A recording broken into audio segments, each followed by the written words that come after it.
got to have a timeout, just a break, just for a second. Because she'd been gone for 7 years, but she had never forgot what had her name on it.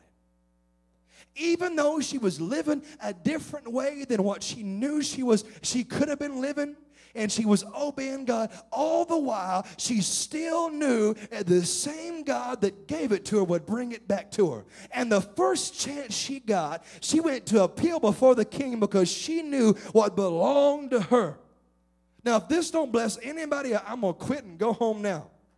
Because I'm looking for some people that you know what belongs to you. You know the deed has your name on it. You know that you suffered and you paid the price for it. And you obeyed God for it. And what's been going on in your life was a process. God was trying to complete things. And I'm looking for somebody that realizes that the process is just about completed. And it's time that we go to our kingly Father and say, God, I know what belongs to me. You can't give it away. See, there's a law that's even enacting today, that if you disappear, nobody can take claim of what belongs to you until 7 years have been completed. In other words, the state has to hold that thing until 7 years, and on the 8th year, they can release that. But see, God, He knew what He was doing in the first place, and He said, all the while you had to leave things and leave houses that you built and leave vineyards that you planted and leave things that made you comfortable. All the while, I was big enough to keep it for you. So after I completed what I had to do in you through the process of famine, where I got you, where you no longer saw Pharaoh as God, you no longer saw your employer as God, you no longer saw the doctor as the only means of getting your healing, but when you were in famine and you had to know what it was like to understand that sometimes you can't have filet mignon, you got to have some potted meat and some BOLOGNA, if you know what I'm talking about, that through the process you realize that you could survive on light bread and not French bread. Through the process you learned to trust God, and you understood that God was faithful to His word, and through the process that there was something developed called relationship, where you relied solely on God for your survival, because you knew that you couldn't run to anybody else, because you didn't know protocol or who to call or anybody else. There was nobody there for you, but you relied on God. And God said, all through the process, I knew enough to keep it for you, because I knew a time would come when the process would be completed, and as I completed that thing in you, I couldn't wait to give you back your stuff. But the thing is, you've got to know that it belongs to you,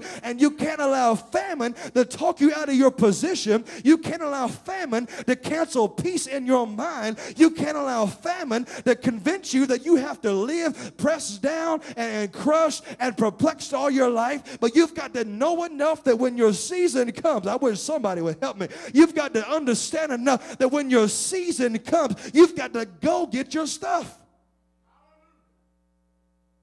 She came to get what belonged to her. She came to get her stuff.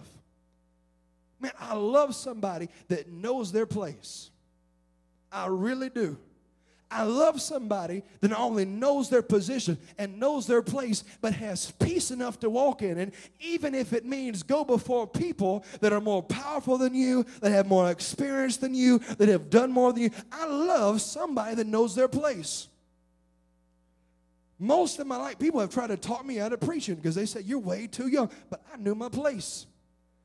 And I had peace that even though you may try to talk me out of it, and you may have more experience than me, and I know I don't have it all together, but that's what makes me so powerful through the process, is if I had it together, I couldn't do what I do. But it's over the simple fact I realize who I'm trusting, and I'm not trusting what I got out of some book, but I'm trusting what God gave me in His Spirit and through His presence, that it calls me to do what I do. And I've got peace to be able to walk in the midst of places because I know my place and I know my position, and I don't have to be intimidated or scared or afraid because I know my place.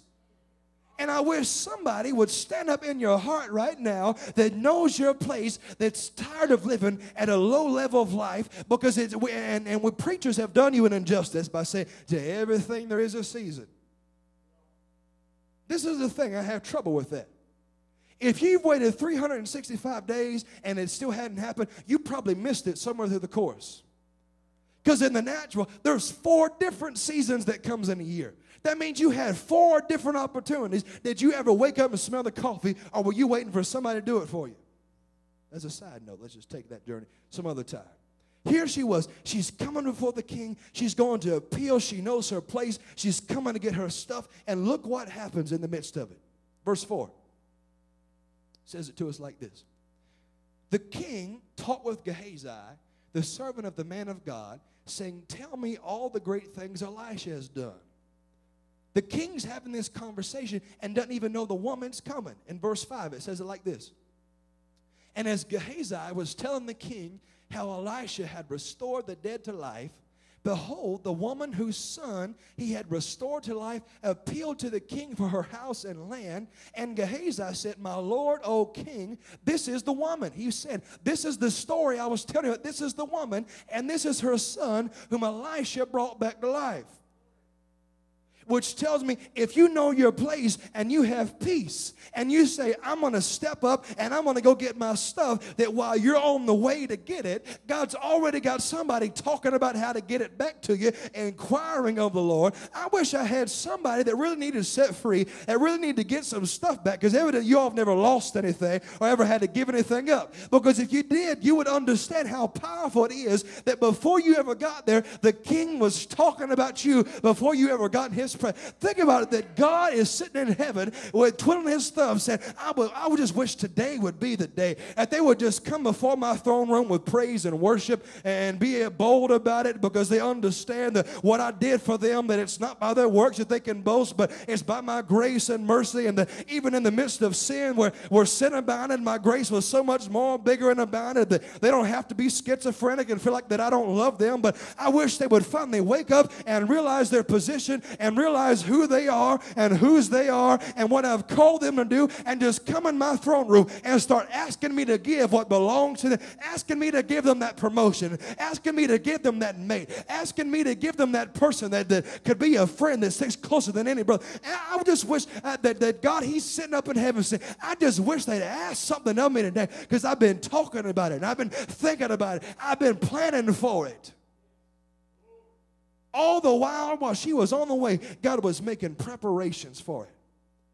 Not just in the natural, but in the supernatural. And she shows up, and the king was talking about, just think about that God knows your name, and he's got your number on his speed dial, and he's looking to move in your life if you'll simply show up. Sometimes half the battle is just showing up. When you start reading about putting on the whole armor of God and all the things that it's comprised of, and all the, at the end of putting it all on, it says stand. In other words, you got to get dressed up and be armorified, not because you have to go fight, but the test is, can you keep standing? Can you just show up day after day and go through the motions? And even when it seems like nothing's really happening, can you have faith and peace enough to know who you are and your position to say, even though it don't look like anything's turning around, even though it looks like nothing's getting better, I'm still going to show up. And on this day, when she showed up, the king had things ready for her. Verse 6. Let's jump there.